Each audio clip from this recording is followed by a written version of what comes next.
Drama की starting हमारी female lead जिया से होती है, जो कि अपने मॉम डैड के साथ उनकी मसाज पार्लर में काम करने में हेल्प करती है। तभी यहाँ पर उसके मॉम डैड उसे इशारों में बात कर रहे होते हैं, क्योंकि वो असल में म्यूट है।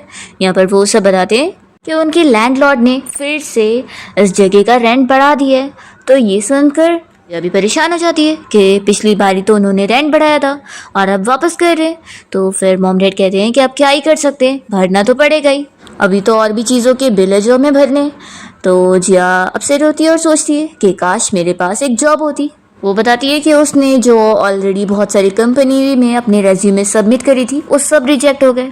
पर इतने में जिया देखती है कि उसके मोबाइल पर कंपनी की तरफ से नोटिफिकेशन आया होता है।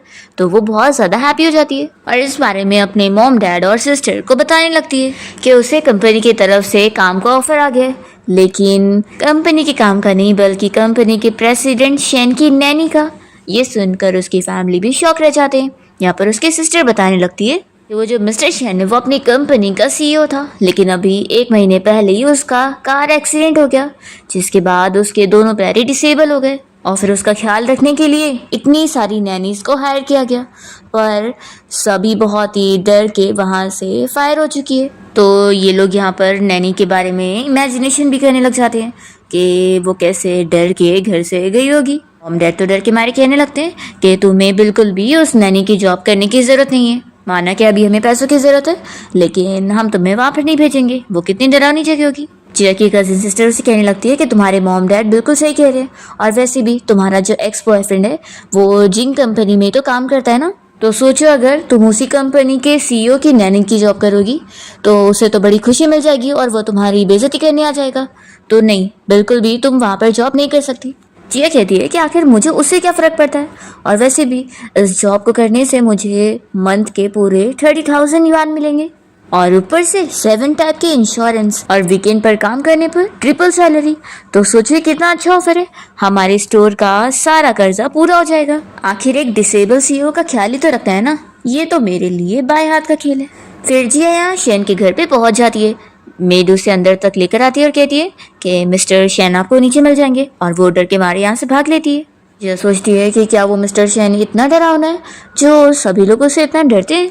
जैसे ही वो नीचे आती है सीढ़ियों से तो देखती है कि शेन यहाँ पर एक लड़की को गला दबाकर उसे दूर कर देता है। ये देखकर तो वो डर जाती है और सोचती है कि क्या यहाँ पर मारने वाला सीन चल रहा है। असल में लड़की शेन की फियांसी थी, पर उसने उसे धोखा दे दी होती है। शेन का भाई भी इसे चिल्ला रहा होता है कि तुम्हारी शादी मेरे भाई से होने वाली थी, पर तुमने उससे पहले ही इसे चीट कर दी और तुम किसी और के साथ थी। तो निंग तो हंसने लग जाती है और कहती है कि तुम्हें दिख नहीं रहा है कि ये डिसेबल हो चुका है, ये किसी काम का नहीं है, और तुम मुझे कह रहे हो कि मैंने दूसरा मैन क्यों ढूंढी। वो शेन को चिल्ला कर कह रही है कि मैं चाहती हूँ कि तुम मेरे साथ एंगेजमेंट तोड़ दो। तो फिर वो ऑर्डर दे देता है कि मैं तुम्हारे साथ एंगेजमेंट तोड़ रहा हूँ, और फिर वो बटन प्रेस करता है तो उसके गार्ड्स तुरंत ही उसके ऑर्डर पर यहाँ पर आने लगते हैं। और जैसी जिया पीछे गार्ड्स को देखती है तो वो भी सीढ़ियों से नीचे आ जाती है। यहाँ पर शेन ऑर्डर देता है कि इस लड़की को यहाँ से बाहर फेंक कर आओ। तो वो लोग उसे उठा के लेके जाते हैं और फिर जिया चुपके से यहाँ से जाने वाली होती है, पर तभी उसकी आवाज़ से शेन गुस्से में पूछता है कि यहाँ पर कौन है। तो फिर वो उसे हाय कर देती है और बताती है कि वो असल में उसकी नई नैनी है जो आज आई है। कहता है कि अच्छा नई नैनी, तुम्हें पता है तुमसे पहले अब तक जो भी सारी नैनी आ चुकी है ना, वो सभी यहाँ से डर के भाग चुकी है, तो अब तुम्हारी बारी होगी। जिया तो सुन के डरे जा रही होती है। तभी शेन का भाई हान उसे कहता है कि भाई से डराओ मत। वो तुरंत ही जिया को आकर बताता है कि असल में मैंने तुम्हें जॉब का ऑफर दिया था। तो जिया सोचती है कि अच्छा तो ये प्रेसिडेंट है। फिर वो तो खुश हो जाती है। हान उससे पूछता है कि तुम ये बताओ कि तुमने नैनी की पोजीशन के लिए अप्लाई करी थी, तो तुम्हें क्या क्या काम आता है। वो बताती है कि मुझे कुकिंग क्लीनिंग सब आता है, और साथ ही में मैं मसाज करना भी जानती हूँ। असल में मेरी फैमिली का एक मसाज पार्लर है। तो इस सुनते के साथ ही हान बहुत ही खुश होता है और कहता है कि फिर तो कितनी अच्छी बात है, मेरे भाई को वैसे भी लेग मसाज देने की ज़रूरत है। फिर वो उसे हैंडशेक के लिए हाथ आगे बढ़ाता है और कहता है कि अब से तुम मेरे भाई का ख्याल रखोगी। तो जिया को अब कंफर्म हो जाता है कि प्रेसिडेंट शेन तो वो है, ये नहीं। जिया मन में सोचती है कि वैसे भी मुझे अपने फैमिली का सारा कर्जा भरना है, तो इतना तो मैं सही सकती हूँ। फिर वो जॉब ऑफर एक्सेप्ट कर लेती है। तभी शेन कहता है कि देख लेना 3 दिन के अंदर मैं तुम्हें यहाँ से निकलवा दूंगा। फिर इसके बाद जिया को मेड यहाँ पर उसका रूम दिखा देती है। तो जिया जैसी इतना बड़ा सा रूम देखती है तो वो शॉक हो जाती है कि मुझे रहने के लिए इतना अच्छा इतना बड़ा रूम दिया जा रहा है, ऊपर से यहाँ पे बेड भी है। वो तो ये सब देखती है बहुत ज्यादा खुश जाती है। तभी मेड उसे बताने लगती है, तुम्हारा काम बहुत ही सिंपल है, असल में तुम्हें रोज मिस्टर शेन के तीनों टाइम के खाने का इंतजाम करना होगा और बस उसके ऑर्डर पर हर वक्त अवेलेबल रहना होगा। ये कहती है कि जब ये काम इतना सिंपल है तो सारी नैनी क्विट करके क्यों जा रही है। तो फिर मेड उसे इस बारे में बताती है कि क्योंकि मिस्टर शेन बहुत ज्यादा डरावने हैं, तो अब तुम अपना ख्याल रखना। और ये मेड भी अपना लगेज लेकर यहाँ से भाग जाती है। फिर इतने में हान यहाँ पर आया होता है और वो जिया से कहता है कि चलो हम लोग एक दूसरे को वीचैट पर ऐड कर लेते हैं ताकि फिर काम के बारे में मैं तुमसे बात कर सकूं। तो जिया तुरंत ही उसे अपना वीचैट दे रही होती है और तभी वो देखती है कि वो उसे नंबर 88 के नाम से सेव कर रहा है। तो वो कहती है कि क्या मेरे से पहले पूरे 87 नैनीज को मिस्टर शेन भगा चुके। तो हान कहता है कि मेरे भाई के पैर के मसाज का टाइम हो गया, तो जाओ तुम अपना काम कर लो। फिर जिया डरते हुए जा रही होती है और सोचती है कि आखिर मैं उससे डर क्यों रही हूँ, वैसे भी वो तो डिसेबल है तो मेरा क्या ही कर पाएगा। फिर जिया शेन को ढूंढने के लिए अंदर जाती है और उसे आवाज देती है और देखती है कि वो तो यहाँ पर है ही नहीं। तो वो शॉक हो जाती है। तभी उसे फिर सामने सीसीटीवी कैमरा नजर आता है और वो समझ जाती है कि अच्छा। हम देखते हैं कि शेन अपने सीक्रेट रूम में बैठकर जिया को यहाँ पर देख रहा होता है, पर तभी अचानक से वो सोचने लगता है कि ये गायब कहाँ हो गई। फिर वो उसे ढूंढने के लिए बाहर जाता है और इतने में जिया उसका टी शर्ट पकड़ के उसे रोक लेती है। तो वो तो शौक रह जाता है कि वो तो फंसी गया। जिया से कहती है कि मैं तभी छोड़ूंगी जब आप मसाज के लिए मानोगे। तो फिर वो चिल्लाता है कि छोड़ो मुझे। जिया कहती है कि ठीक है, लेकिन अब गुस्सा होना बंद करो। शेन अपने व्हील चेयर को घुमाने की कोशिश करता है पर वो वर्क ही नहीं करता। तो जिया उसे बताती है कि मैंने बैटरी पहले ही ले चुकी हूँ, तो इसलिए अगर आप मसाज के लिए नहीं मानोगे तो फिर मैं ये बैटरी दूंगी भी नहीं। तो फिर शेन को गुस्से में मानना ही पड़ता है। उसके बाद जिया उसके पैर का मसाज करने लग जाती है और उसकी पैर के निशान देख कर कहने लगती है कि उसे बिल्कुल भी दर्द नहीं हो रहा है, नहीं तो उसकी जितनी ज़्यादा चोट है ना उस हिसाब से तो उसे बहुत ज़्यादा दर्द होता। तो शेन उसकी बातें सुनकर शॉक हो जाता है क्योंकि इससे पहले अब तक जो भी नैनी उसका ख्याल रखने आई हुई थी वो तो उसकी चोट देखकर ही भाग जाया करती थी और डर जाती थी, और जिया तो यहाँ पर उसकी पेन की भी केयर कर रही है और बिल्कुल भी डर भी नहीं रही। शेन कहने लगता है कि कुछ पेन होते ही इनविजिबल है। तो वो कहती है कि मैं जानती हूँ, वैसे ही जैसे कि आज अगर मुझे अपना ये मसाज करने का काम करने को नहीं मिलता तो फिर मुझे कितना ज़्यादा गिल्ट होता और पेन भी होता। शेन पूछता है कि यानी तुम अपना टास्क कंप्लीट कर रही हो। जिया कहती है कि हाँ, इसलिए तो मैं हैप्पी हो चुकी हूँ। तो शेन बस शॉक होकर उसे देख रहा होता है और सोचता है कि इसे मुझसे बिल्कुल भी डर नहीं लग रहा, क्या ये सब एक्टिंग कर रही है। हम देखते हैं कि शेन का भाई हान अपना ऑफिस में बैठकर इन दोनों को ही देख रहा होता है और वो सोचता है कि ये लड़की तो सच में भाई की कितनी केयर कर रही है, फिर तो कितनी अच्छी बात है। वो तो यहाँ पर ऑफिस में काम करके बहुत ज़्यादा परेशान होता है और सोच रहा होता है कि बस भाई जल्दी से ठीक हो जाए और वापस से अपना ऑफिस संभालने के लिए आ जाए। मुझे तो ये सारी फाइल्स देखकर रोज़ ही चक्कर आते हैं और ऊपर से शेयर होल्डर्स के साथ मीटिंग भी मुझे अकेले हैंडल करनी पड़ रही है, मुझे तो कुछ समझ ही नहीं आ रहा है। असिस्टेंट कहता है कि लेकिन मिस्टर शेन के तो पैर डिसेबल हो चुके हैं तो शेयर होल्डर्स इतनी आसानी से उन्हें कंपनी में आने नहीं देंगे। हान कहता है कि मैंने सोच लिया, वो जो लड़की है जिया, मैं उसे एक्स्ट्रा बोनस का ऑफर दूंगा ताकि वो मेरे भाई का पैर रिकवर होने में हेल्प करे, क्या पता फिर मेरा भाई सच में जल्दी से ठीक हो जाए। फिर जिया की जैसी मॉर्निंग में नींद खुलती है तो उसे मैसेज आया होता है। वो देखती है कि उसे हान की तरफ से मैसेज आया है कि अगर वो शेन को ब्रेकफास्ट करवा देगी और उसका मूड हैप्पी कर देगी तो फिर तो वो इस काम पे उसे बोनस देगा पूरे 10,000 युआन। ये देखते के साथ ही वो तो बहुत ज़्यादा खुश हो जाती है कि ये 10,000 तो मेरे पेरेंट्स की पूरी मंथली इनकम है। वैसे तो ये बॉस बहुत ज़्यादा स्पॉइल है और इसे हैंडल करना मुश्किल है, लेकिन इतने सारे पैसे मिल रहे हैं तो अब ये मेरे लिए आसान हो चुका है। फिर वो तो बहुत ही खुश होकर जल्दी से कुकिंग करने जाती है कि उसे अब ये बोनस जो लेना है। तभी यहाँ शेन के घर पे उसके डैड आए होते हैं और वो कहने लगते हैं कि आखिर ये नैनी कहाँ से आई हुई है जो कुकिंग के लिए इतना खुश हो रही है। शेन कहता है कि डैड आप ऐसे तो आए नहीं होंगे, तो ज़रा आप बताओगे कि आपको क्या काम है। शेन के डैड कहते हैं कि मैंने सुना कि तुम वापस से कंपनी में आने का सोच रहे हो, तुम्हें समझ नहीं आ रहा है, तुम दोनों पैर से डिसेबल हो चुके हो और तुम कभी ठीक हो ही नहीं सकते।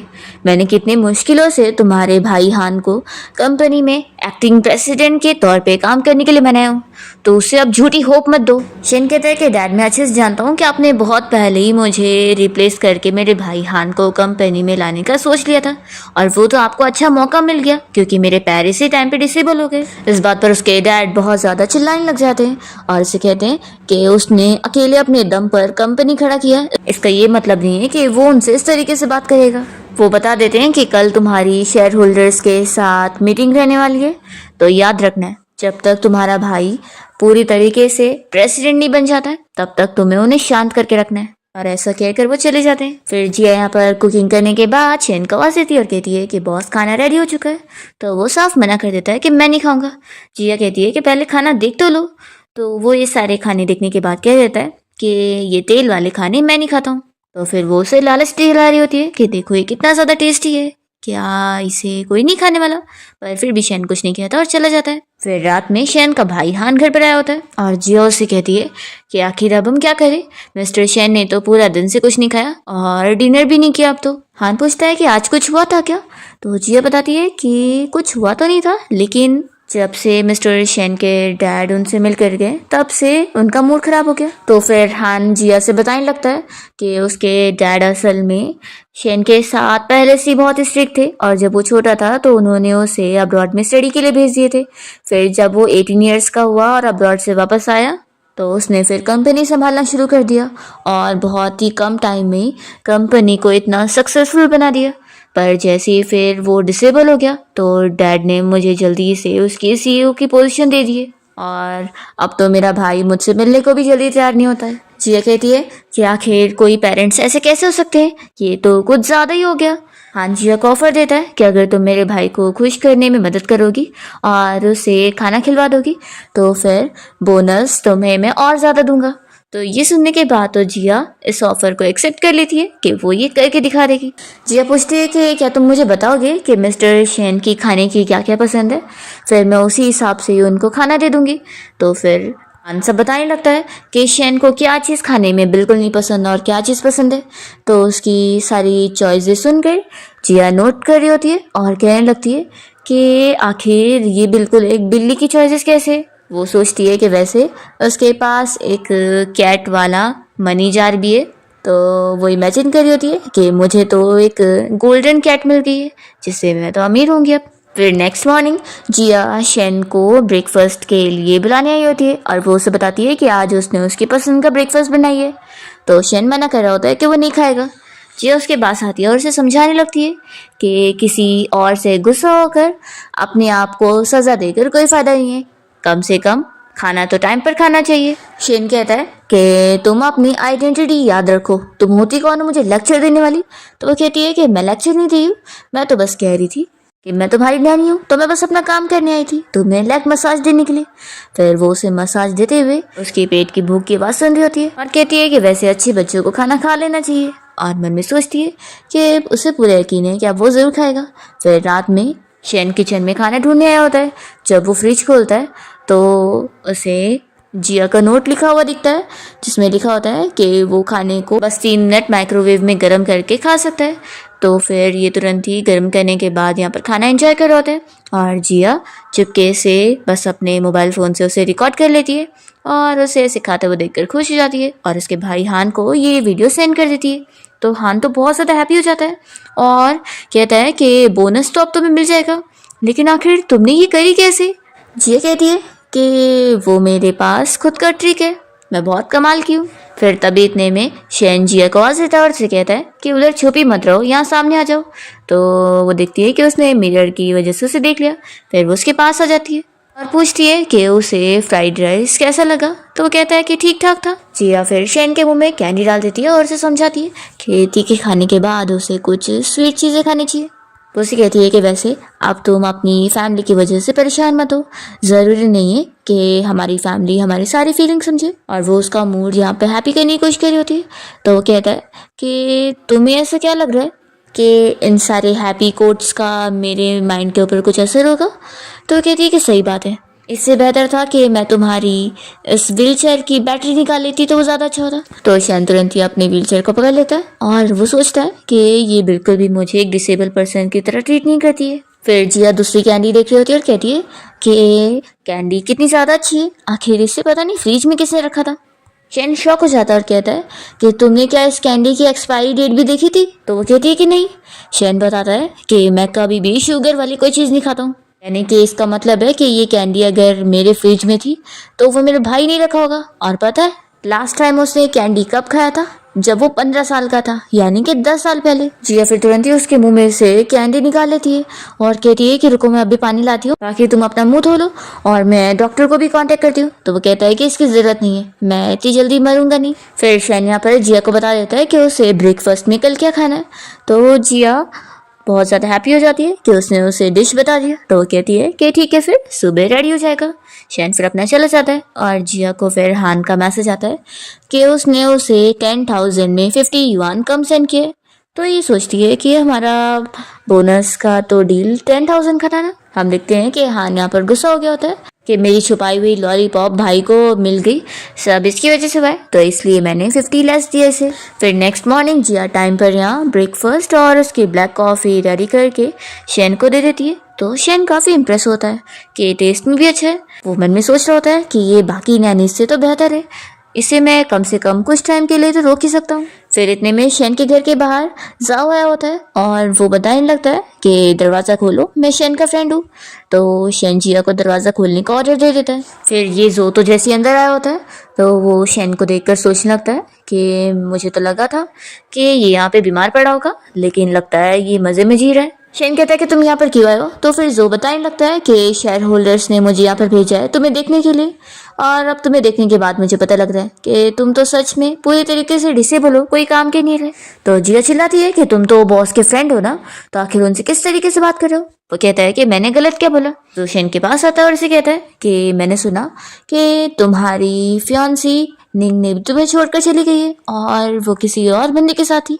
वैसे पता है वो बंदा कौन है? वो कोई और नहीं, मैं ही हूँ। अब वो तुम्हें छोड़ चुकी है और वो मुझे डेट कर रही है। तुम्हारे एक्सीडेंट के दूसरे ही दिन उसने और मैंने नाइट स्पेंड करे और मेरे पास हम दोनों की वीडियो भी है, क्या तुम देखना चाहोगे? शैन गुस्सा हो जाता है और वो खाने की चीज फेंक कर उससे चिल्लाता है कि निकलो यहाँ से, मुझे तुम्हारा मुंह नहीं दिखना। तब ये जल्दी से वीडियो कॉल चालू करके सारे शेयर होल्डर्स को दिखाने लगता है कि देख लो ये शैन कितना पागल हो चुका है, ये कंपनी संभालने लायक है बिल्कुल नहीं है।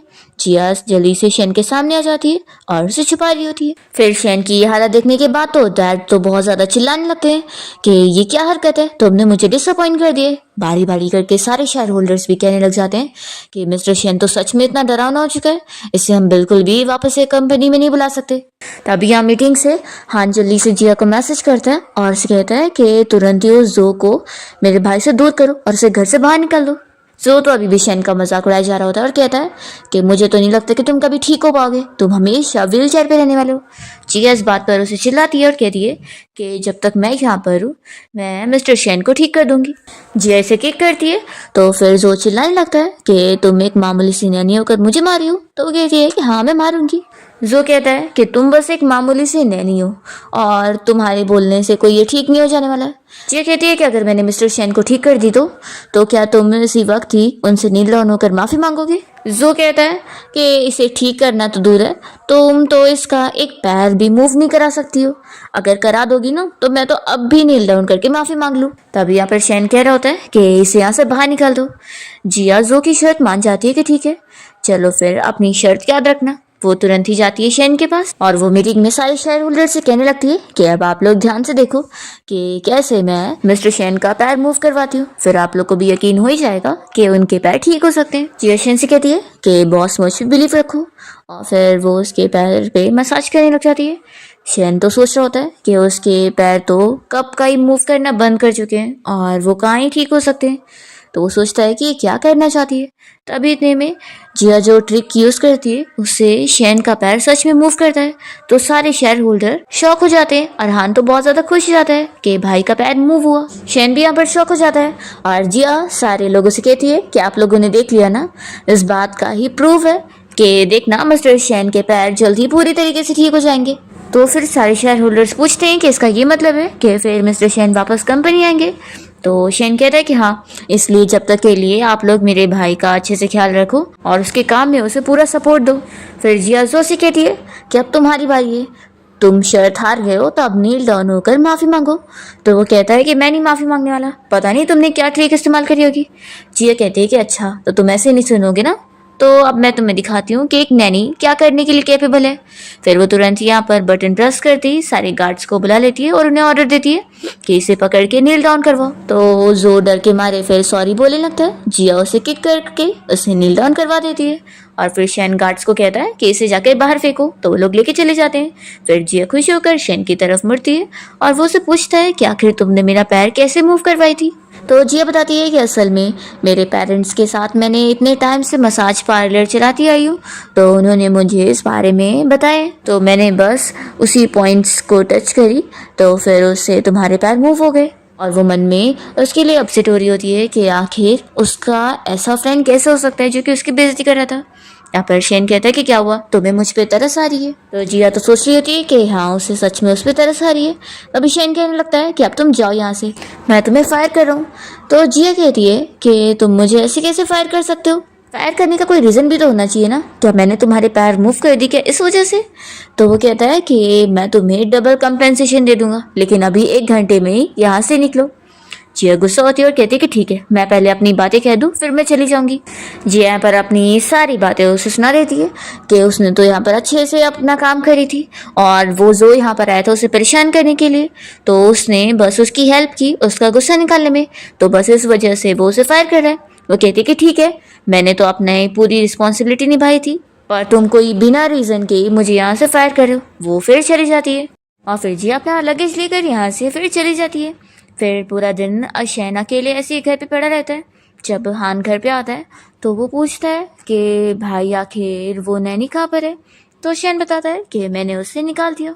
हान कहता है कि भाई आप चाहते क्या हो, पता है वो 88 नैनी आई हुई थी और अब तो हाउस कीपिंग कंपनी ने भी मुझे ऑलरेडी ब्लॉक कर चुके हैं, तो आपके लिए मैं जिया जैसी इतनी अच्छी नैनी कहाँ से ढूंढ के ला पाऊंगा। तभी शेन का जो डॉक्टर फ्रेंड उसका चेकअप करने आया होता है, वो चेकअप करके शॉक होता है और कहता है कि तुम्हारे पैर में तो थोड़ी सी इम्प्रूवमेंट आई है, जिसका मतलब है कि तुम अब जल्दी रिकवर कर पाओगे।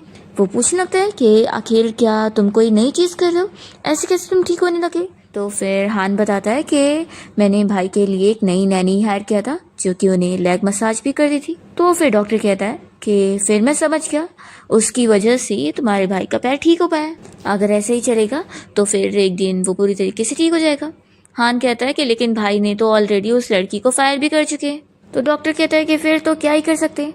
तभी यहाँ पर शेन जिया को याद करने लगता है और फिर वो अपने भाई के इंसिस्ट करने पर मान जाता है कि ठीक है, उसे वापस बुला लेते हैं। दूसरी ओर हम देखते हैं कि जिया वापस से अपने घर पहुंच चुकी होती है और अपने पेरेंट्स के साथ होती है। तो वो लोग तो खुश होते हैं कि अच्छा हुआ तुम वापस आ गई, तुम्हें वापस वहाँ पर जाने की ज़रूरत नहीं है। तभी यहाँ पर जिया का एक्स बॉयफ्रेंड आया होता है और वो उसकी मजाक उड़ाने लगता है और कहता है कि तुम तो नैनी की जॉब करने गई थी ना, तो वापस क्यों आ गई, लगता है तुम्हें फायर कर दिया गया। जिया कहती है कि आखिर तुम्हें कैसे पता कि मैं नैनी की जॉब करने गई थी। वो कहता है कि ये पता लगाना कैसी मुश्किल होगा, आखिर तुम्हारी फैमिली एक मसाज पार्लर शॉप चलाते हैं, तो तुम नैनी बनने के अलावा क्या ही जॉब कर पाओगी।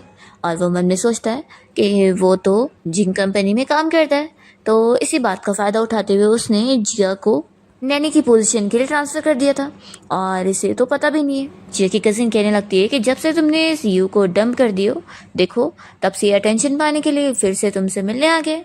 तो यू की मॉम कहने लग जाती है कि बकवास करना बंद करो, उल्टा मेरी बेटी ने तुम्हें छोड़ा है, समझी, तुम उसके लायक क्यों नहीं हो, और तुम्हें पता भी नहीं है कि वो अब जिन ग्रुप कंपनी के HR डिपार्टमेंट में काम कर रहा है, तुम उसके लायक क्यों नहीं हो।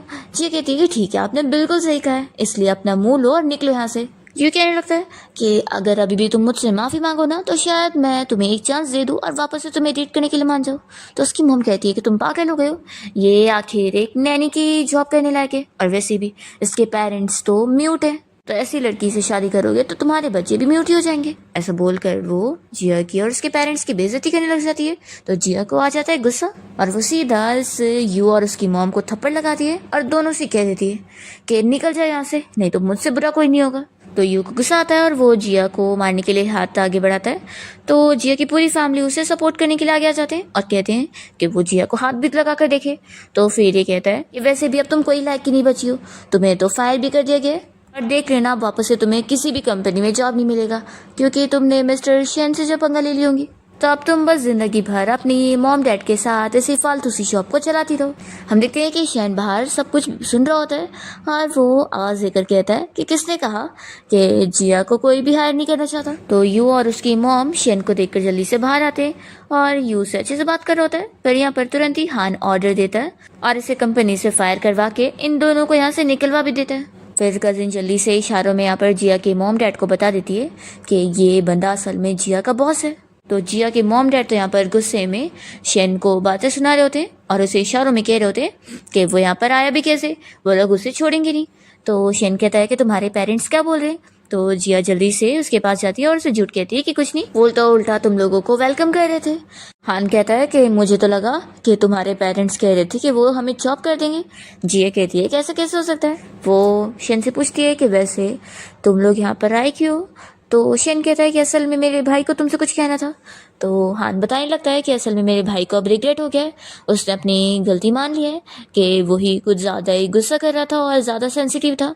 तो तुम्हारे जाने के बाद उन्हें अपनी गलती का एहसास हुआ, इसलिए हम तुम्हें वापस से जॉब के लिए बुलाना चाहते हैं और इस बार हमने कॉन्ट्रैक्ट को वापस से रिन्यू भी करवा दिए। तो देख लो तुम्हें ये ऑफर पसंद आएगा। और वो जिया को कॉन्ट्रैक्ट देता है पढ़ने के लिए। जिया फिर देखती है कि इस बार उसने उसकी सैलरी डायरेक्ट 1 लाख कर दी है। तो वो तो शॉक रह जाती है और जिया के मॉम डैड और कजिन मिलकर यहाँ पर इन लोगों को मना कर देते हैं कि जिया बिल्कुल भी वापस से उनके पास काम करने नहीं आने वाली है। जिया कुछ कह नहीं रही होती है तो शेन को लगता है कि वो भी यही चाहती है। तो वो कहता है कि ठीक है, मैं तुम्हें फोर्स नहीं करूंगा और वो सभी के साथ जाने लगता है। जिया जब तक इस कॉन्ट्रैक्ट को पढ़ने के बाद उसे रोकने वाली होती है तब तक वो लोग जा चुके होते हैं। जिया के मॉम डैड और कजिन कहते हैं कि अच्छा हुआ ना वो लोग चले गए, तुम्हें क्या हो गया। तो जिया बताती है कि उन लोगों की तरफ से उसे पूरे 1 लाख हर महीने का ऑफर है और इतना अच्छा ऑफर वो नहीं ठुकरा सकती है, इससे तो वो लोग कितने ज़्यादा रिच हो जाएंगे। तो यहाँ पर उसके पेरेंट्स भी मान जाते हैं और जिया कहती है कि कोई बात नहीं, अब मैं 2 दिन बाद जब काम करने पहुंचूंगी तो फिर मिस्टर शेन को सरप्राइज दूंगी। दूसरी तरफ शेन फिर अपने भाई हान के साथ घर पहुंच जाता है और हान कहता है कि भाई आप फिक्र मत करो, मैं आपके लिए न्यू नैनी ढूंढ दूंगा। शेन मना करता है कि नहीं, अब इसकी जरूरत नहीं है। तो फिर हान अपना काम से चला जाता है और फिर शेन अकेला पड़ जाता है और वो जिया को याद करने लगता है। इसी तरीके से 2 दिन बीत जाते हैं और वो अपसेट होकर सोच रहा होता है कि अब तो वो थोड़ी ना आने वाली है। वो सोच रहा होता है कि पहले उसकी फियांसी उसे चीट करके चली गई, उसके बाद उसके मॉम डैड भी उससे कोई प्यार नहीं करते और अब तो जिया जो कि उसकी केयर कर रही थी वो भी वापस नहीं आने वाली। पर तभी इतने में जिया पहुंच जाती है और उसे गुड मॉर्निंग विश करती है। तो वो उसे देखते के साथ ही खुश जाता है और कहता है कि तुम वापस आ गई। जिया कहती है कि मैंने इस बारे में मिस्टर हान को बता दी थी, तो उन्होंने क्या आपको कल मैसेज करके नहीं बताया। तभी इतने में शेन को हान का मैसेज आया होता है कि भाई मैं बताना भूल गया था कि आज जिया वापस से काम करने आ जाएगी, उसने मुझे कल ही बताई थी। शेन फिर अपने पसंद का ब्रेकफास्ट यहाँ पर जिया को बता देता है और वो तुरंत ही फिर खुशी खुशी कुकिंग करने चली जाती है और शेन बहुत ज़्यादा खुश होता है और अपने आप को पिंच करके सोचता है कि यानी ये सच में सपना नहीं है। और फिर जिया तुरंत ही कुकिंग करके यहाँ पर शेन को उसका ब्रेकफास्ट ला के सर्व कर देती है। फिर शेन जब यहाँ ब्रेकफास्ट खा रहा होता है तभी जिया उसे देखकर कहने लगती है कि मिस्टर शेन आपने शेव कर लिया। तो वो हाँ कहता है। जिया कहती है कि सच में आप सच में बहुत ज़्यादा हैंडसम लग रहे हैं। तो शेन अपना शौक हो जाता है। जिया कहती है कि वैसे आपके बस बाल काटना बचे तो क्यों ना मैं आपके बाल काटने में हेल्प कर दूं। वो कहता है कि तुम्हें बाल काटना भी आता है। जिया बताती है कि ये तो कुछ भी नहीं है, मैंने अब तक बहुत सारे कैट और डॉग्स का बाल कट कर चुकी हूँ। तो वो कहता है कि क्या तुम मुझे कैट डॉग समझ रही हो। जिया कहती है कि फिक्र मत करो, मुझे बाल काटना अच्छे से आता है, जैसे मैंने उनका कट करी हो आपका भी कट ही कर लूंगी। वो लोग भी तो आखिर जिंदा चीज ही थे ना। और फिर जिया जब यहाँ शेन का बाल कट करी होती है तो वो अभी भी डाउट कर रहा होता है कि तुम सच में कट कर लोगी ना। तो अभी जिया गलती से उसका बाल पीछे से गलत तरीके से कट कर देती है तो डर जाती है। शेन कहता है कि क्या वो कुछ गलत हुआ क्या। जिया कहती है कि बिल्कुल नहीं और वो वापस से बाल सही कर देती है। वे कोई डोरबेल बजाता है तो वो कहती है कि मैं जाकर देख कर आती हूँ और बॉस आप फिक्र मत करो, मैं किसी को भी आपको हर्ट करने नहीं दूंगी। यहाँ घर पे शेन का डॉक्टर फ्रेंड आया होता है। उसे देखकर जिया कहने लगती है कि आखिर तुम कौन हो। देखो अगर तुम मेरे बॉस को यहाँ परेशान करने आए हो तो मैं बता दूं कि मैं तुम्हें छोड़ूंगी नहीं। तभी यहाँ पर शेन पहुंच जाता है और बताता है कि वो असल में मेरा डॉक्टर है। तो तुम इतनी फिक्र मत करो, वो मेरा अच्छा फ्रेंड है। फिर ये डॉक्टर भी बताने लगता है कि हाँ मैं यहाँ पर शेन का पैर का चेकअप करने आया हूँ। तो जिया उसे कहती है कि सॉरी। तो फिर वो तो यहाँ पर शेन से कह रहा होता है कि तुम्हारी नैनी तो सच में तुम्हारी कितनी केयर करती है। फिर इसके बाद वो शेन का चेकअप करने के लिए उसके पैर की चोट खोल रहा होता है और जिया से कहता है कि क्यों ना तुम बाहर जाओ। तो जिया कहती है कि क्या मैं नहीं देख सकती। शेन कहता है कि उसे रहने दो, नहीं तो फिर वो मेरी व्हीलचेयर की बैटरी निकाल लेगी। फिर ये डॉक्टर बताता है कि जैसा मैंने लास्ट टाइम तुमसे कहा था कि तुम्हारे पैर की कंडीशन सच में अच्छी हो गई है, तो ऐसी धीरे धीरे चलता रहा तो तुम्हारे पैर रिकवर हो जाएंगे। जिया सुनते के साथ ही खुश होती है और कहती है कि इसका मतलब है कि मिस्टर शेन फिर से खड़े हो पाएंगे। वो कहती है कि फिर तो कितनी ज्यादा अच्छी बात है। शेन जिया को ही देख रहा होता है और सोचता है कि मेरे पैर ठीक होने से इसे कितनी खुशी मिल रही है, मैंने तो एक्सपेक्ट भी नहीं किया था। जिया तो मन में ये सोच रही होती है कि जब मिस्टर शेन को खाना खिलाकर मुझे इतना सारा बोनस में पैसे मिल रहा है, तो अगर मेरी वजह से इनका ये पैर ठीक हो गया तो फिर मुझे कितने सारे पैसे मिलेंगे, मैं तो इमेजिन भी नहीं कर सकती। शेन यहाँ पर अपने डॉक्टर फ्रेंड को बताता है कि असल में मैंने पता लगाया कि 3 महीने पहले जो मेरा कार एक्सीडेंट हुआ था ना, वो इंटेंशनल हुआ था, तो इसलिए अब मेरा पैर ठीक हो रहा है, इस बारे में बाहर किसी को भी पता नहीं लगना चाहिए। तो जिया कहती है कि बॉस बिल्कुल भी फिक्र मत करो, मैं इस बात को सीक्रेट रखने वाली हूँ और किसी को भी बताऊंगी नहीं। डॉक्टर बताता है कि असल में शेन को तुम अगर रोज अच्छे मूड में रखोगी ना तो उसकी रिकवरी में और हेल्प मिलेगी। तो जिया फिर इस बारे में सोच रही होती है। फिर नेक्स्ट डे वो उसे अपने साथ बाहर वॉकिंग पे लेकर जाती है।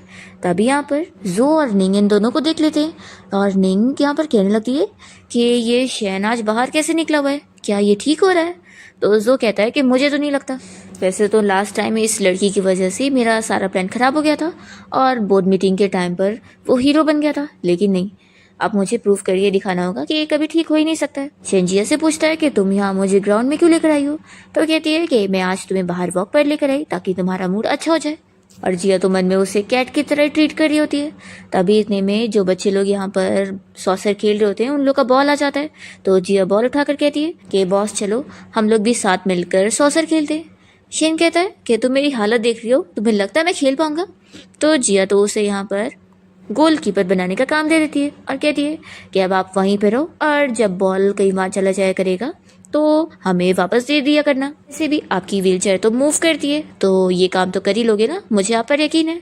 शेन चिल्लाने लगता है कि तुम मुझे यहाँ ऑर्डर दे रही हो। तो जिया अपने कान बंद करके भाग जाती है और बच्चे लोग के साथ खेलने लगती है। तो फिर शेन उसे देखकर खुश हो रहा होता है और तभी जिया यहाँ पर बॉल से खेलते हुए उसे किक करके शेन को कैच करने के लिए बोल देती है और शेन टाइम पर कैच कर लेता है। तो वो खुश होकर उसे कहती है कि देखा तुम कितने ज्यादा ऑसम हो। तभी यहाँ पर सारे बच्चे शेन के पास आ जाते हैं और उसे कहने लगते हैं कि अंकल आपकी चेयर तो कितनी ज्यादा अमेजिंग है, तो क्या आप हमें इस चेयर पर बैठने के लिए दोगे, मैं आपको अपना ये टॉय भी दे दूंगा। बारी बारी करके सारे बच्चे ही बैठना चाह रहे होते हैं। शेन फिर अपसेट हो जाता है। जिया कहती है कि चलो वापस चलते हैं। तो कहता है कि तुम बोल रही थी ना कि तुम्हें बाहर वॉक करना है। तो फिर वो कहती है कि मैं तुम्हें बाहर खुश करने के लिए लेकर आई थी, लेकिन तुम तो ना खुश हो चुके हो, तो फिर बाहर आके भी क्या ही फायदा है। तो शेन सोचने लगता है कि उसे मेरी खुश होने की इतनी बड़ी है। फिर वो उसे बताने लगता है कि वो बस थोड़े टाइम के लिए अपसेट हुआ था और ज्यादा नहीं। जिया समझाती है कि तुम्हें अगर कोई भी चीज अनहैप्पी करिए ना तो उसे जोर से कहकर निकाल दो, उसे मन में मत रखो। जिया की बातों से शेन का मूड थोड़ा ठीक हो जाता है कि आज तक कोई उसकी केयर तो करता ही नहीं था और वो पहली है। फिर यहाँ पर जिया सारे बच्चों को चॉकलेट्स दे दी होती है। तो वो लोग को तो चॉकलेट नहीं बल्कि अभी भी शेन की व्हीलचेयर की पड़ी होती है। तो शेन मान जाता है और उन सभी को थोड़ा थोड़ा अपने ऊपर बैठा लेता है और जिया फिर इन लोग की फोटो क्लिक कर रही होती है। इतने में यहाँ पर जो और निंग पहुंच जाते हैं। जो कहने लगता है कि तुम क्या ठीक हो गए हो जो यहाँ बाहर आकर घूम रहे हो और बच्चे लोग के साथ खेल रहे हो।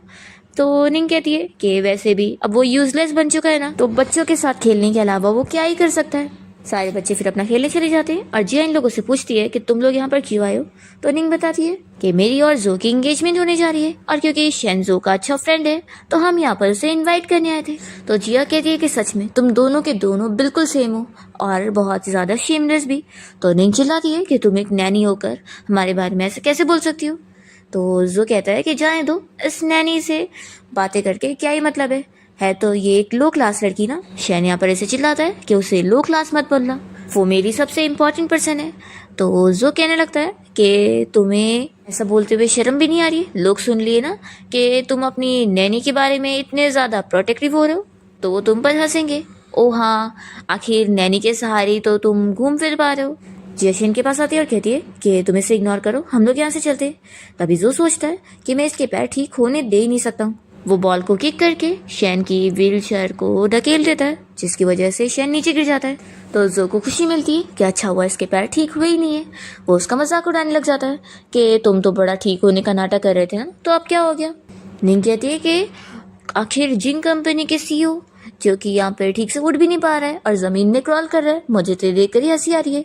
ये मोमेंट तो बिल्कुल पिक्चर लेने वाला है। वो उसका वीडियो बनाने लग जाती है। जिया शेन को उठाने के बाद सीधा निंग के पास आती है और उसका फोन ले लेती है और कह देती है कि दोबारा मेरे बॉस की पिक लेने की सोचना भी मत, नहीं तो फिर मैं सिर्फ पुश ही नहीं करूंगी बल्कि इससे भी ज्यादा बुरा हाल कर दूंगी। और वो तुरंत ही उसके फोन से फोटो डिलीट कर देती है। तो जो कहता है कि फोटो तुमने डिलीट कर दी तो क्या हो गया, आखिर तुम ये बात तो नहीं छुटला सकती ना कि ये डिसेबल है और ये ठीक ही नहीं हो सकता, ऐसे बोलकर वो और हंस रहा होता है।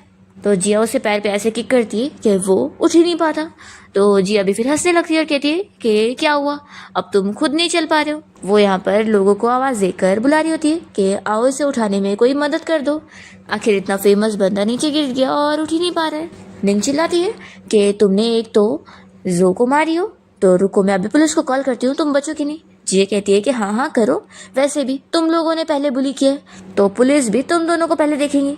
तो फिर ये दोनों डर जाते और जो तो शेन से कहने लगता है कि तुम्हारी नैनी कितनी ज्यादा एरोगेंट है। शेन कहता है कि मैंने ही उसे स्पॉइल किया हूँ, वो जो चाहे वो कर सकती है। और फिर जिया और शेन दोनों अपने यहाँ से चले जाते हैं और यहाँ जो को परेशान करने के लिए उसके पास एक डॉग आ जाता है। दूसरी तरफ जिया शेन को समझा रही होती है कि उसे उन दोनों की बात पर बिल्कुल भी ध्यान नहीं देना चाहिए क्योंकि उसके पैर एक दिन जरूर ठीक हो जाएंगे।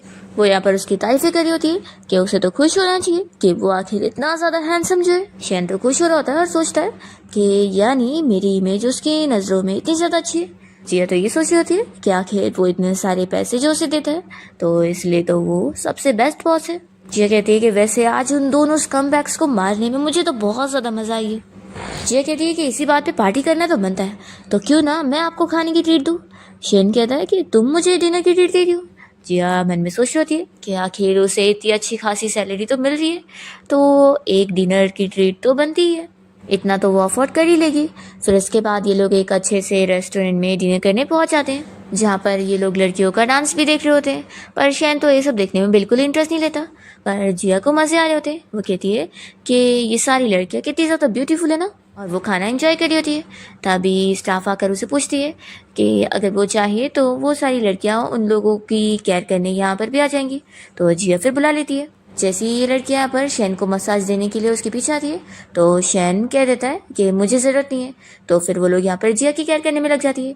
तो जिया उनसे अपनी केयर करवा रही होती है और वो खुश हो रही होती है। पर फिर इसके बाद आखिर में जब स्टाफ यहाँ पर बिल पे करने के लिए जिया के पास सारी चीज़ों का बिल बताने आती है तो जिया इतने सारे पैसे सुनकर शॉक हो जाती है। शैन कहता है कि कोई बात नहीं, मैं पे कर देता हूँ। तो जिया कहती है कि नहीं नहीं, आखिर मैंने बोली थी कि ये ट्रीट मेरी तरफ से होगी तो मैं आपको पे करने के लिए कैसे दे सकती हूँ। शैन कहता है कि ठीक है फिर तुम ही पे कर दो, और वो अपना फिर मोबाइल नहीं निकालता है। जिया सोचती है कि मैंने तो बस एक ही बार मना करी थी, ये तो सच में रुक गया। फिर वो अपसेट होकर खुद ही बिल पे करने के लिए अपना फ़ोन निकालने जाती है, पर उसे पता लगता है कि वो अपना फ़ोन लाना भूल गई है। फिर शैन भी देखता है कि वो भी अपना फ़ोन नहीं लाया है। तो दोनों फिर यहाँ पर स्टाफ को बताते हैं। तो स्टाफ तो अपने बॉस को यहाँ पर बुला कर ले आती है, जो कि इन लोगों को चिल्लाने लगता है कि क्या वो लोग फ्री में यहाँ पर खाना खाने के लिए आए थे। वो कह देता है कि अगर तुम लोगों ने बिल नहीं पे करे तो तुम दोनों फिर यहाँ से जा नहीं सकते हो, तुम लोगों को यहाँ के सारे बर्तन धोने पड़ेंगे। जिया फिर बहाने करने लगती है कि क्यों ना आप मेरे बॉस को यहाँ पे रख लो, जब तक वो यहीं पे रहेंगे मैं तब तक घर जाकर अपना फ़ोन ले आऊँगी और बिल पे कर दूंगी। शेन कहता है कि तुम ये क्या कर रही हो। तो जिया कहती है कि बॉस कंडीशन ही ऐसी है तो प्लीज़ मान जाओ। जिया यहाँ पर इस रेस्टोरेंट के बॉस से कहने लग जाती है कि आखिर मेरे बॉस की जो ये व्हील चेयर है ना, ये भी बहुत ज़्यादा महंगी है, अगर मैंने सच में पे नहीं करी ना तो आप इसे भी बेच सकते हो। तो फिर ऐसे करके वो मना ही रही होती है। तभी शेन सोचता है कि ये तो मुझे बेचे डालती है। फिर वो तुरंत ही अपना बटन प्रेस करता है तो उसके सारे गार्ड्स यहाँ पर पहुंच जाते हैं। तो ये सभी तो शॉक रह जाते हैं कि ये क्या हो गया। शेन अपने गार्ड से कहता है कि उन लोगों को उसे कोई प्रोटेक्ट करने का काम नहीं करना है, बल्कि बहुत ही छोटा सा काम करना है, बिल पे करने का। शेन जी ऐसे कहता है कि तुम्हें ये रेस्टोरेंट पसंद आया ना।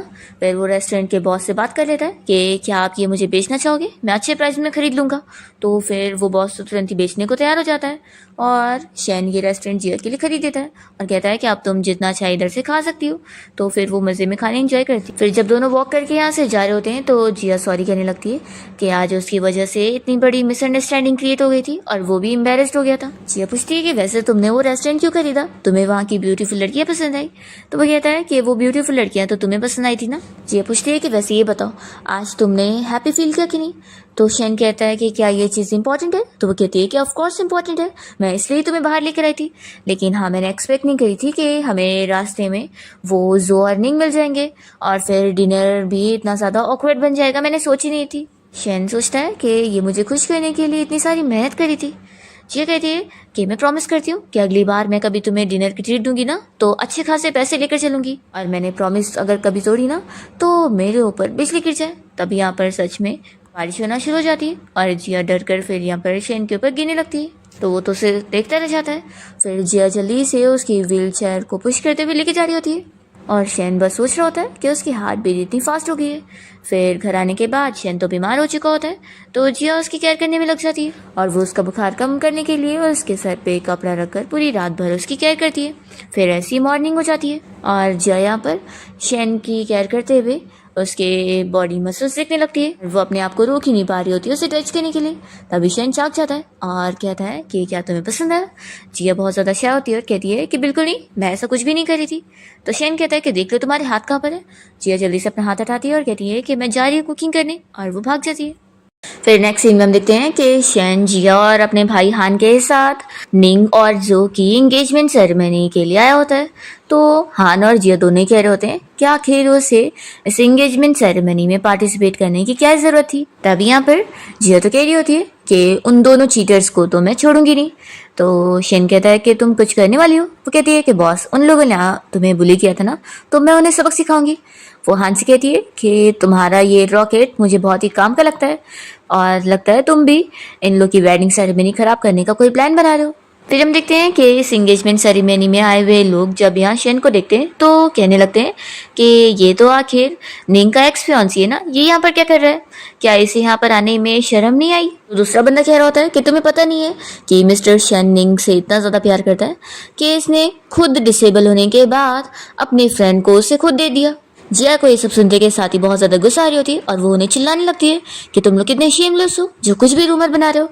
हान भी चिल्लाता है कि पता नहीं इन लोगों को ये सब झूठी रूमर बताने के लिए किसने बोला है। फिर जिया दिखती है कि यहाँ पर तो सिर्फ सीढ़ी है, तो वो शेन से कहने लगती है कि जानबूझ के जो ने उसकी बेइज्जती करने के लिए बिल्कुल भी उसके अंदर जाने का ठीक से इंतजाम नहीं कर रहा है ताकि उसकी यहाँ पर बेइज्जती हो। शेन कहता है कि फिक्र मत करो, अब वो यहाँ पर खुद हमें बुलाने के लिए आएगा और मुझे अंदर लेकर जाएगा। तो जिया कहती है कि वो कैसे? तो वो कहता है कि बस इंतज़ार करो। यहाँ पर हम देखते हैं कि जो और निंग जैसी अपनी पार्टी में पहुँचते हैं तो देखते हैं कि कोई भी गेस्ट यहाँ पर नहीं है। वेट्रेस उनको बताती है कि सारे गेस्ट बाहर ही खड़े और वो अंदर आने से डर रहे क्योंकि जब मिस्टर शेन अंदर नहीं आ पा रहे तो उन लोग को भी डर लग रही है। हम देखते हैं कि सारे लोग बाहर ही खड़े होते हैं और जिया और हान दोनों शेन के व्हील चेयर पे थोड़ा थोड़ा बैठ जाते हैं और खुश हो रहे होते हैं कि अच्छा हुआ हमारे पास बॉस की व्हील चेयर है, नहीं तो हम लोग तो खड़े खड़े थक ही जाते। फिर इतने में जो बाहर आकर कहने लगता है कि तुम लोग अंदर क्यों नहीं आ रहे हो? तो सारे लोग कहते हैं कि जब मिस्टर शेन अंदर नहीं जा पा रहे तो हम कैसे जा सकते हैं, हमें तो भाई मिस्टर शेन से पंगा नहीं लेना है। तो जो और निंग शेन को अंदर चलने बोल रहे होते हैं। तो यहाँ पर फिर जिया उसके बदले में बताती है कि मिस्टर शेन ने कह दिया कि तुम लोग जब तक उन्हें उठा के अंदर नहीं लेके जाओगे तब तक वो अंदर नहीं जाएंगे। तो निंग कहने लगती है कि तुम पागल हो गए हो। तभी जो मान जाता है ठीक है तुम क्या कर रहे हो? वो कहता है कि आखिर तुम क्या चाहती हो कि हमारी एंगेजमेंट पार्टी कैंसिल हो जाए? और फिर दोनों मिलकर जाते और शेन की व्हील चेयर को उठा के अंदर ले आते हैं। तो सारे लोग इनके ऊपर ही हंसते होते हैं। फिर यहाँ अंदर आने के बाद जो फिर शेन की बेइज्जती करने की कोशिश करता है और उसका मजाक उड़ाता है कि वैसे मैं अपने फ्रेंड को थैंक्स करना चाहूँगा कि उसकी वजह से मुझे निंग मिल पाई है और आज हमारी फिर एंगेजमेंट होने जा रही है, तो इसका क्रेडिट मेरे फ्रेंड को जाता है। तो यहाँ पर जिया को गुस्सा आ जाती है और वो उससे चिल्लाती है कि क्या तुम्हारे कोई पेरेंट्स नहीं है जो तुम इतने ज्यादा बदतमीज हो गए हो और स्टेज पर जाकर मेरी बॉस की बेइज्जती कर रहे हो? तो जो कहता है कि मेरे पेरेंट्स बस यहाँ पर आए नहीं है, ऐसा नहीं है कि मेरे पेरेंट्स नहीं है। तो फिर वो कहती है कि पक्का तुम जैसे बेटे को देखकर वो बहुत ही एम्बेरस्ड हो चुके होंगे क्योंकि अगर मेरा बेटा भी तुम जैसा होता ना तो मैं भी यहाँ पर नहीं आती। तो जो को बहुत ज्यादा गुस्सा आ जाती है और वो जिया के ऊपर हाथ उठाने जाता है पर जल्दी से यहाँ पर जिया को गिरता हुआ देखकर व्हील चेयर पे से उठ जाता है और उसे बचा लेता है। तो सारे लोग ये देखते रह जाते हैं और बातें करने लगते हैं कि ये क्या चल रहा है, ये शेन तो डिसेबल था ना, ये आखिर खड़ा कैसे हो गया। फिर यहाँ पर शेन के पैर दर्द होने लगते हैं तो वो जिया को कहता है कि मेरी हेल्प करो मुझे बैठाने में। फिर तभी इतने में यहाँ पर शेन का भाई हान आया होता है और कहने लगता है कि मैं तुम्हारी यहाँ एंगेजमेंट पार्टी में आया था और तुम्हारा बाथरूम ही फट गया, देखो मेरा क्या हाल हो गया है। वो यहाँ पर जोर से फाइट करने लगता है कि तुम्हारी वजह से मेरे सारे कपड़े पे स्मेल आ रही है। तो सारे लोग इन लोग को देखकर हंस रहे होते हैं। पर फिर यहाँ शेन की तबीयत खराब होने लगती है तो जिया हान से बताती है कि शेन की तबीयत खराब हो रही है तो मैं उसे हॉस्पिटल लेके चली हूँ। तो फिर हान भी यहाँ जो के साथ फाइट करना छोड़ता है और वो भी अपने भाई के साथ यहाँ से चला जाता है। फिर जो को तो शेन के ऊपर इतनी ज्यादा गुस्सा आती है कि इसकी वजह से मेरी एंगेजमेंट पार्टी खराब हुई, मैं इसे छोड़ूंगा नहीं। हम देखते हैं कि शेन यहाँ हॉस्पिटल गया होता है और उसका डॉक्टर फ्रेंड उसका चेकअप करने के बाद उसकी रिपोर्ट देखकर बताता है कि असल में उसने जो ऐसे अचानक से खड़े हो गया है, इससे उसके ट्रीटमेंट में अब थोड़ा डिले हो गया है और वो दोबारा ऐसी कोशिश ना करे, नहीं तो वो पूरी तरीके से ठीक नहीं हो पाएगा। तो जिया कहती है कि मेरी गलती है, आखिर बॉस मुझे बचाने के लिए खड़े हो गए थे, नहीं तो उनकी ये हालत ना होती। फिर जिया को तो शेन के लिए बुरा लगने लगता है और वो अपसेट हो रही होती है कि उसकी वजह से ये हालत हो गई उसकी। तो शेन कह रहा होता है कि नहीं, तुम्हारी कोई गलती नहीं है। तभी इन दोनों को देखकर शेन का ये डॉक्टर फ्रेंड सोच रहा होता है कि शेन पक्का इस लड़की को लाइक करने लग गया है। तभी वो कहता है कि तुम शेन की इतनी फिक्र मत करो, तुम्हें पता है जब असल में इसका एक्सीडेंट हुआ था ना और ये डिसेबल हो गया था तब तो इसे और भी ज़्यादा दर्द हुआ था और इसे हर रोज़ पेन किलर्स लेने पड़ते थे, तो उसके सामने तो ये दर्द कुछ भी नहीं है। ये सुनते के साथ ही जिया को शेन के लिए बहुत ज़्यादा बुरा लगता है और वो कहने लगती है कि फिर तो तुम्हें कितना ज़्यादा दर्द होता होगा ना। वो उसे पूछने लगती है कि क्या अभी भी तुम्हें बहुत ज़्यादा दर्द हो रहा है, अभी कैसा फील कर रहे हो तुम। तो शैन इसकी बातें सुनते के साथ ही याद कर रहा होता है कि जब उसका कार एक्सीडेंट हुआ था तो उसका भाई और उसके डैड हॉस्पिटल में आए हुए थे। उसका भाई तो उसकी फिक्र कर रहा था पर उसके डैड तो उससे बहुत ज़्यादा ही गुस्सा थे और वो उसकी फिक्र भी नहीं कर रहे थे और कह रहे थे कि अभी तो हमें कंपनी ही संभालनी है। फिर शैन यहाँ पर जिया से खुश हो रहा होता है और उसे बताने लगता है कि हाँ मुझे बहुत ज़्यादा दर्द होता था। तो फिर जिया उसे कहने लगती है कि तुम अपनी सारी चीज़ें मुझसे शेयर कर सकते हो, हमारे बीच में सिर्फ बॉस और एम्प्लॉय का रिलेशन नहीं है। तो वो कहता है कि और क्या है। तो जिया कहती है कि हम अच्छे फ्रेंड्स भी है, मैं तुम्हें अपना बहुत ही अच्छा फ्रेंड समझती हूँ, वैसे तो मैं जानती हूँ कि मैं तुम्हारी फ्रेंड बनने लायक हूँ नहीं। तो शेन कहता है कि तुम ऐसा कैसे बोल सकती हो, और वो मन में सोचता है कि मैं आखिर क्या ही सोच रहा था, ये बस मुझे फ्रेंड समझती है। फिर जिया सोचने लगती है कि आखिर क्या हुआ है, ये अपसेट क्यों हो गया, लगता है जो अर्निंग की वजह से ही ये परेशान हो चुका है। उन लोगों ने अपनी फ्रेंडशिप जो इसके साथ खराब कर ली इस वजह से।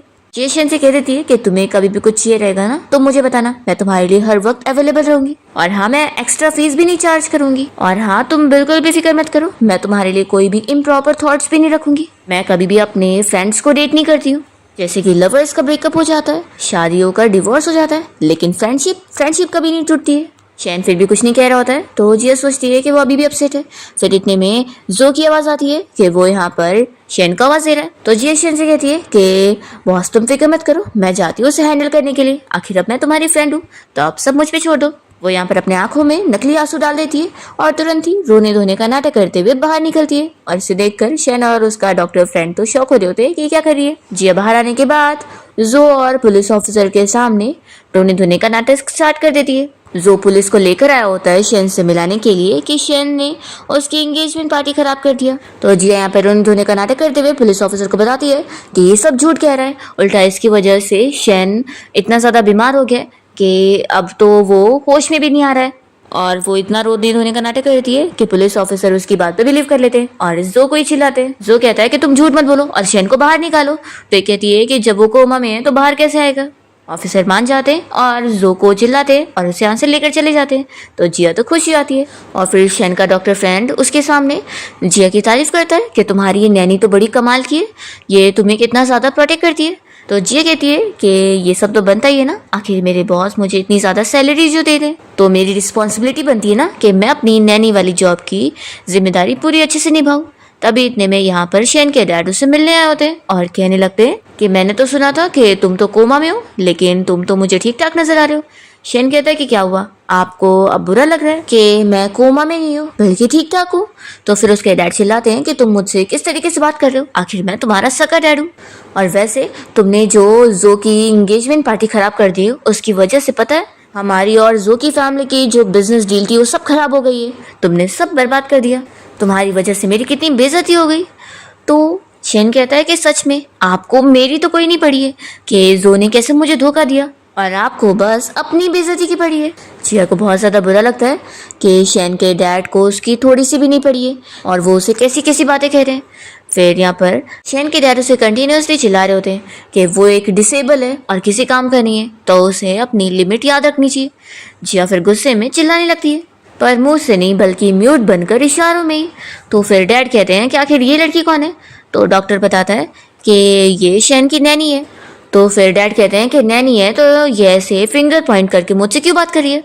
जिया और सामने आती है और वो शैन के डैड को म्यूट बन के इशारों में सारी भड़ास निकाल लेती है और उनसे सब इशारों में कहती जाती है कि वो कितने खराब डैड है और कैसी कैसी चीज़ें बोल रहे हैं अपनी बेटी को।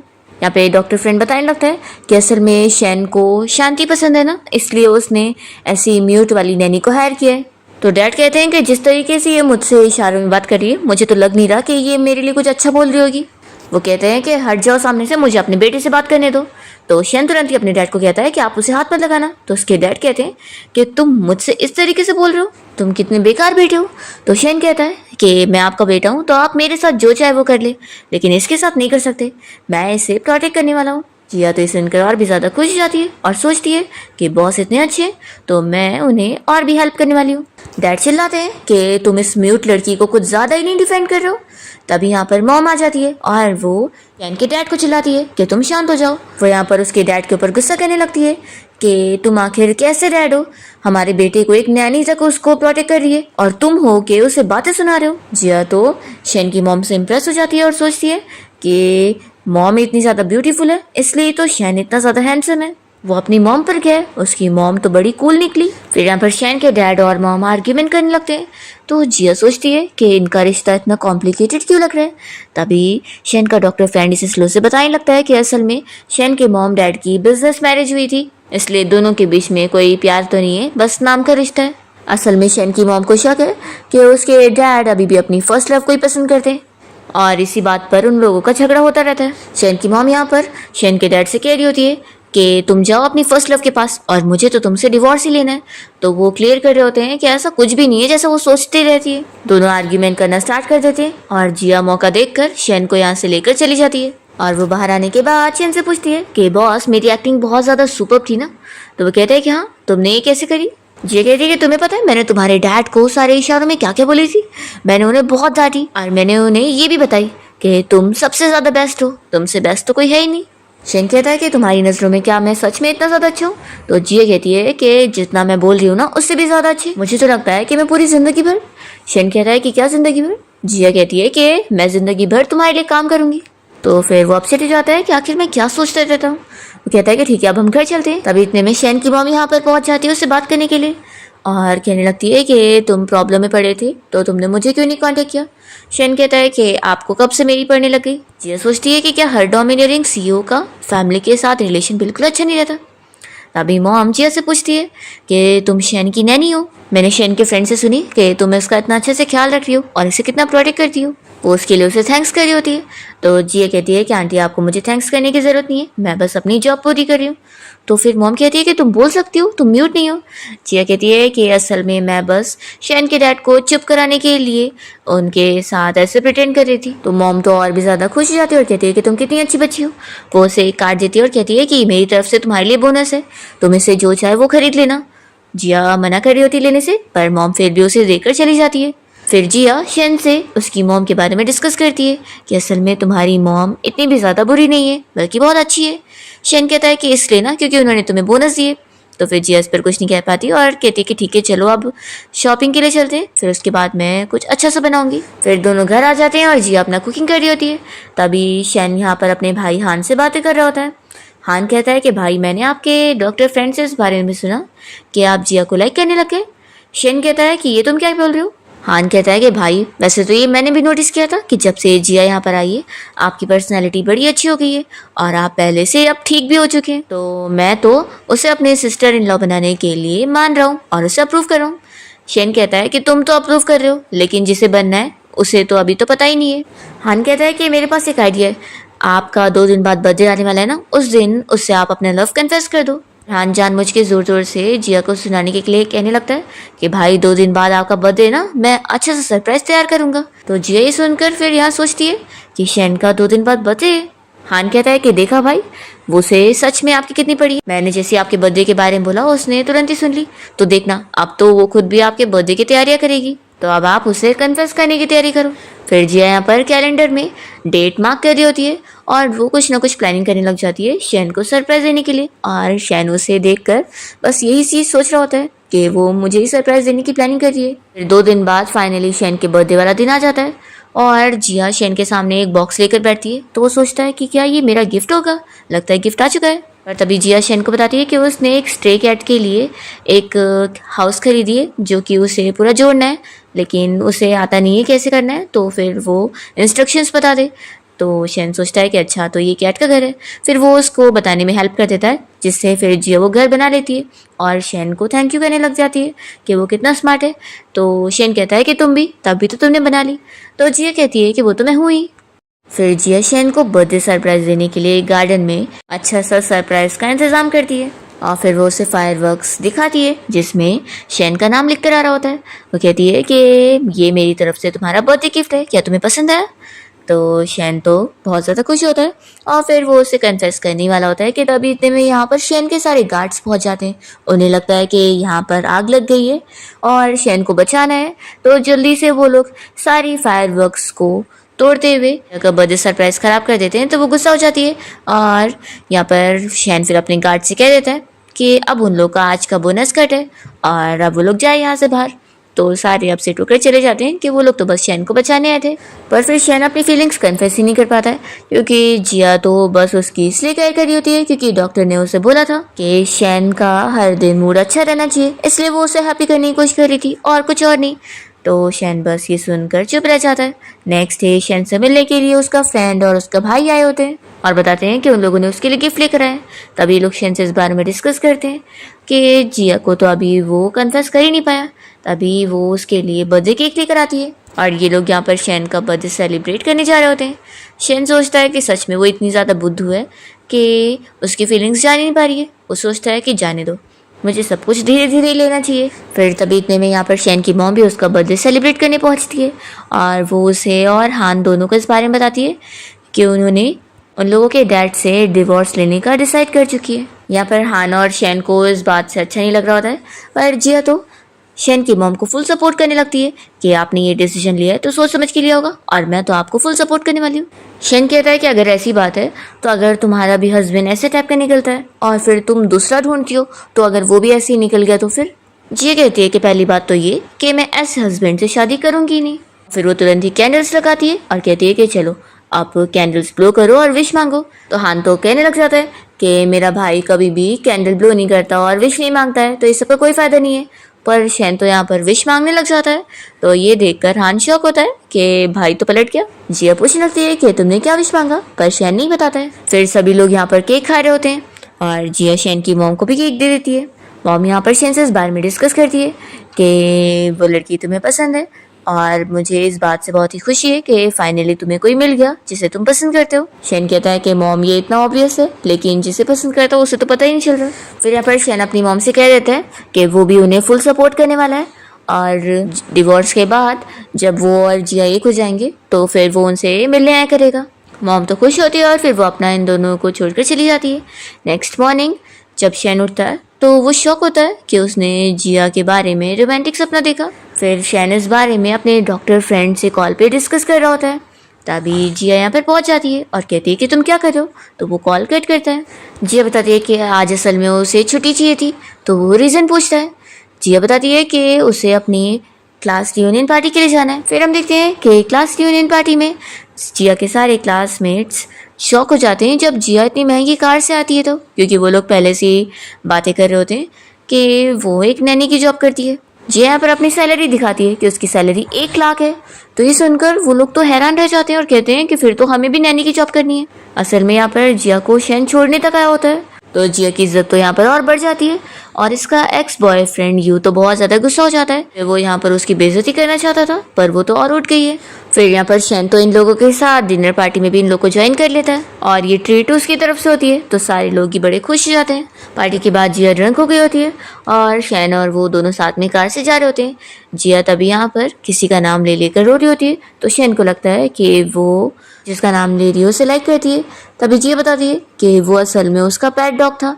तो शेन ये सुनकर खुश होता है कि वो तो डॉग के लिए रो रही थी। फिर नेक्स्ट डे जिया को जब होश आता है तो वो शेन के पास आकर माफ़ी मांग रही होती है कि कल रात तो वो इतनी ड्रंक हो गई थी और उसे खुद भी याद नहीं कि उसने क्या क्या करी होगी। फिर हम देखते हैं कि ये दोनों हान के साथ मिलकर बाहर गार्डन में घूमने जाते हैं और तभी यहाँ पर हान से शेन को कुछ पता लगता है जो कि वो जिया के साथ शेयर करता है कि असल में उसे नैनी की जॉब दिलवाने के पीछे यू का हाथ है, क्योंकि जैसा कि उसने बताया कि वो कंपनी के प्लानिंग डिपार्टमेंट में जॉब चाहती थी पर उसने उसे नैनी की पोजीशन के लिए ट्रांसफ़र करवा दिया और इस बारे में शेन को पता भी नहीं था। उसे तो लग रहा था कि वो नैनी बनने के लिए यहाँ पर आई है, पर अब वो जिया से ये सब चीज़ें क्लियर करते हुए ऑफर देता है कि वो अब कंपनी में काम करने जा सकती है। तो अब उसकी मर्जी है कि वो क्या करना चाहेगी। तो फिर जिया कहती है कि मैं दोनों ही जॉब करूँगी। शेन शॉक होता है और कहता है कि तुम्हारा मतलब। तो फिर वो बताती है कि मैं दिन में अपनी जॉब करने भी जाऊँगी कंपनी में और रात में आकर तुम्हारे लिए खाना भी बनाऊंगी और तुम्हारी केयर भी करूँगी। और फिक्र मत करो, मैं दोनों चीज़ अच्छे से हैंडल कर सकती हूँ। आखिर मुझे दोनों की सैलरी जो लूटनी है। तो वो कहता है कि तुम दिन भर क्या बस पैसे पैसे सोचती रहती हो। तो जिया कहती है कि ऑफ कोर्स। वो कहती है कि फिक्र मत करो, मैं बिल्कुल भी तुम्हें लेट डाउन नहीं करूंगी और दोनों काम अच्छे से करूंगी। फिर नेक्स्ट डे जिया जब कंपनी में काम करने जाती है तो उससे पता लगता है कि मिंग यहाँ पर उसकी सुपरवाइजर है। वो तो इसे देखकर बहुत ज़्यादा गुस्सा होती है और फिर जिया को परेशान करने के लिए वो जानबूझ के उसे ऐसे काम दे रही होती है ताकि वो कंप्लीट ना कर पाए। पर जिया सारे ही काम अच्छे से हैंडल कर लेती है और प्रोजेक्ट भी कंप्लीट कर लेती है। तो फिर निंग उसका कुछ बिगाड़ नहीं पाती और जिया जब घर आती है तो शेन को ये सारी चीज़ें पता लगती है कि जिया को कैसे बुली किया गया था, पर उसने सब हैंडल कर ली। जिया अपनी तारीफें बताने लगती है और तभी इतने में गलती से वो शेन के ऊपर ही गिर जाती है, पर फिर वो उससे दूर होती है। हम देखते हैं कि धीरे धीरे शेन का पैर अब ठीक हो चुका होता है और वो कंपनी में कोई मीटिंग के लिए आया होता है, पर जिया को अभी पता ही नहीं होता कि वो ठीक हो चुका है। तो शेन फिर प्रिटेंड कर रहा होता है। घर आने के बाद जिया और शेन इसी बारे में डिस्कस कर रहे होते हैं और जिया तो कह रही होती है कि मैं तुम्हारा हमेशा ख्याल रखने के लिए तैयार हूँ। तो कहता है कि इसकी कोई ज़रूरत नहीं है। तो फिर वो डर जाती है और कहती है कि तुम मुझे फायर तो नहीं करने का सोच रहे हो। तो शेन जल्दी से खड़ा होता है और बता देता है कि क्योंकि वो ठीक हो चुका है। ये देखकर जिया बहुत ज़्यादा हैप्पी हो जाती है कि वो सच में ठीक हो गया। तभी जिया गलती से उसके ऊपर गिर जाती है और इनकी एक्सीडेंटली केस हो जाती है। जिया फिर जल्दी से दूर होती है और अपने रूम में भाग जाती है और शेन को लगता है कि शायद वो बिल्कुल भी खुश नहीं है। फिर नेक्स्ट डे फाइनली शेन अपना ठीक होने के बाद कंपनी ज्वाइन कर लेता है और सारे लोग कंपनी में उसका वेलकम करते हैं। नेक्स्ट सीन में हम देखते हैं कि जिया ने घर पे शेन के लिए जो सूप बनाई होती है तो उससे शेन को एलर्जी हो जाती है। उसे ये चीज़ पता थी पर वो फिर भी पी लेता है क्योंकि जिया ने इतने प्यार से जो बनाई थी। और डॉक्टर फिर यहाँ शेन को चिल्लाता है कि उसने वो सूप क्यों पिया। तो शेन बताता है कि वो भूल गया था कि उसे एलर्जी है। जिया तो यहाँ पर शेन को सॉरी बोलने लगती है कि सब उसकी गलती है। नेक्स्ट सीन में हम देखते हैं कि जिया कंपनी के किसी प्रोजेक्ट के लिए एक क्लाइंट से मिलने गई होती है और ये बंदा यहाँ पर जिया को कह रहा होता है कि अब वो यहाँ से जा ही नहीं पाएगी। पर तभी यहाँ पर शेन भागते हुए आता है जिया को बचाने के लिए और देखता है कि उसने तो ऑलरेडी इस बंदे को मार मार के सबक सिखा चुकी होती है। वो कहता है कि जैसे मुझे पता लगा कि तुम इस क्लाइंट से मिलने आई हो तो फिर मैं वेट नहीं कर पाया और तुम्हें बचाने के लिए आ गया। जिया से कहती है कि मैंने कुछ चीज़ें रियलाइज़ करी हूँ, जैसे कि मैं जब भी सैड होती हूँ तो तुम भी सैड हो जाते हो, मैं हैप्पी होती हूँ तो तुम भी हैप्पी हो जाते हो, और जब भी मैं खतरे में होती हूँ तो तुम ही मेरी सबसे ज़्यादा फिक्र करते हो। और ऊपर से मैंने जो एलर्जी वाली डिश बनाई थी तुमने उसे बिना हेसिटेशन के पी लिए। तो इन सारी चीज़ों के बाद मुझे पता लगी है कि तुम मुझे लाइक करते हो, है ना। आखिर ये तुम्हें डायरेक्ट बोल देना चाहिए था ना। वो तो मैं इतनी स्मार्ट हूँ कि मुझे सब समझ आ गया। तो शेन भी फाइनली फिर अपनी फीलिंग्स कन्फेस कर लेता है और दोनों किस करते हैं। तभी यहाँ पर वो गुंडा चिल्लाने लगता है। तो शेन अपने गार्ड से कहता है कि इसे लेकर जाओ, ये हमें डिस्टर्ब कर रहे हैं। फिर यहाँ पर शेन को उसके भाई हान का मैसेज आ रहा होता है कि उन दोनों की प्लानिंग कामयाब हो गई। दोनों ऑफिस का सीसीटीवी फुटेज देख रहे होते हैं कि जो कैसे चुपके से उनकी कंपनी में जाकर कोई प्रोजेक्ट फाइल चुराने गया होता है और इन लोगों ने जानबूझ के उसे फंसाने के लिए सारी चीज़ें करे होते हैं और उसे रंगे हाथ पकड़ लेते हैं। जिसके बाद फिर वो दोनों उसे फायर कर देते हैं और अपना बदला लेने में कामयाब हो जाते हैं। हान अब बहुत ज़्यादा हैप्पी होता है कि शेन ने अब कंपनी संभालना शुरू कर दिया है। और फिर फाइनली जिया और शेन अपनी हैप्पी डेटिंग लाइफ बिताए होते हैं और शेन जिया को इस बारे में बताता है कि उसने असल में यही विश मांगा था कि जिया को भी उससे प्यार हो जाए और दोनों ही फिर साथ में यहाँ पर इस घर में हैप्पीली रहे। और इसी के साथ इस ड्रामा की हैप्पी एंडिंग यहाँ पर हो जाती है।